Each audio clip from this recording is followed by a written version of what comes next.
Bonjour et bienvenue dans ce 6e volet de notre réflexion sur le récit d'Adam et Ève, c'est-à-dire sur les chapitres 2 et 3 du livre de la Genèse dans la Bible. Quand on se livre à l'étude de textes anciens, notamment de textes sacrés parmi lesquels la Bible, on peut adopter 3 positionnements différents.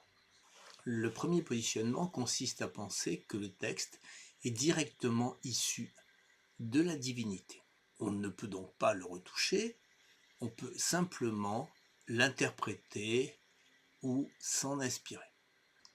La deuxième position consiste à dire que les personnes qui ont rédigé ces textes sacrés étaient inspirées, mais qu'il existe un gouffre entre la vérité de la divinité et la capacité de compréhension des hommes, même s'ils sont inspirés. Et donc, il peut y avoir, parmi les textes dits sacrés, soit des approximations, soit carrément des erreurs d'interprétation.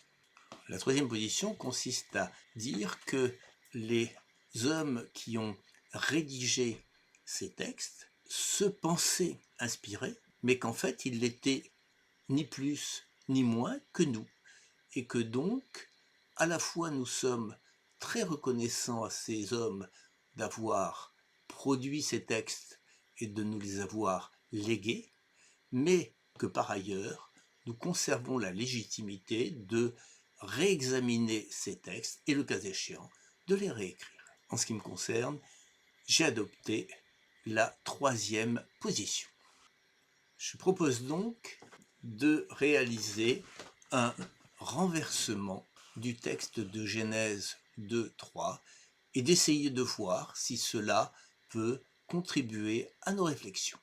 Pour ce faire, je vais retirer du texte les personnages de Dieu et du serpent et je vais introduire deux nouveaux personnages, le personnage de l'éveilleur et le personnage de l'enchanteur. Alors, l'enchanteur sera un personnage qui promouvra le rêve, le fantasme, l'illusion, la nostalgie de l'enfance. Et l'éveilleur fera la promotion du réalisme, de l'autonomie, de la prise de conscience et de l'âge adulte. Bien entendu, le résultat ne sera absolument pas conforme aux enseignements classiques des religions. Et donc, voici le texte retravaillé. Sur quoi l'homme abandonne son père et sa mère. Il colle à sa femme et ils sont une seule chair. Les deux sont nus, Adam et sa femme. Ils n'en blêmissent pas. L'éveilleur était nu, plus que tout vivant du champ. Il dit à la femme, « Ainsi, l'enchanteur l'a dit, vous ne mangerez pas de tout arbre du jardin ?» La femme dit à l'éveilleur, « Nous mangerons les fruits des arbres du jardin, mais du fruit de l'arbre au milieu du jardin, l'enchanteur a dit, vous n'en mangerez pas, vous n'y toucherez pas, afin de ne pas mourir. » L'éveilleur dit à la femme, « Non, vous ne mourrez pas, vous ne mourrez pas. Car l'enchanteur sait que du jour où vous en mangerez, vos yeux se dessilleront et vous serez des êtres humains autonomes, connaissant le bien et le mal. » La femme voit que l'arbre est bon à manger, appétissant pour les yeux, et convoitable pour rendre perspicace. Elle prend de son fruit et mange. Elle en donne aussi à son homme avec elle, et ils mangent. Les yeux des deux se dessillent, ils savent qu'ils sont nus, ils cousent des feuilles de figuier et se font des pagnes. Ils entendent la voix de l'enchanteur qui va dans le jardin au souffle du jour. Adam et sa femme se cachent face à l'enchanteur au milieu des arbres du jardin. L'enchanteur appelle Adam, il lui dit « Où es-tu » Adam dit, « J'ai entendu ta voix dans le jardin et j'ai frémi. Oui, moi-même je suis nu et je me suis caché. » L'enchanteur dit, « Qui t'a révélé que tu es nu?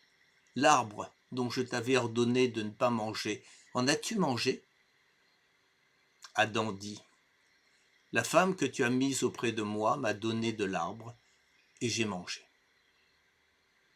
L'enchanteur dit à la femme, « Qu'est-ce que tu as fait? » La femme dit, « L'éveilleur m'a ouvert les yeux et j'ai mangé. » L'enchanteur dit à l'éveilleur, « Je te maudis. » À la femme, l'éveilleur dit, « Tu sais maintenant que, au travers de ta peine, ta grossesse te permettra d'enfanter de nouveaux humains. Avec ton homme, vous serez amoureux, mais tu resteras distincte de lui. » À Adam, il dit, « Oui, tu as entendu la voix de ta femme et mangé de l'arbre, dont l'enchanteur t'avait ordonné de ne pas manger. Tu sais maintenant que grâce à la sueur de tes narines, tu cultiveras la glèbe et tu pourras manger ton pain tous les jours de ta vie. Et à la fin, tu mourras et tu retourneras à la glèbe comme toute vie naturelle. » Adam appelle sa femme du nom de Hava, la vivante. Oui, elle est la mère de tout vivant. L'éveilleur enseigne à Adam et à sa femme à coudre des aubes de peau et à s'en vêtir. L'éveilleur dit, « Voici Adam est comme l'un de nous pour connaître le bien et le mal.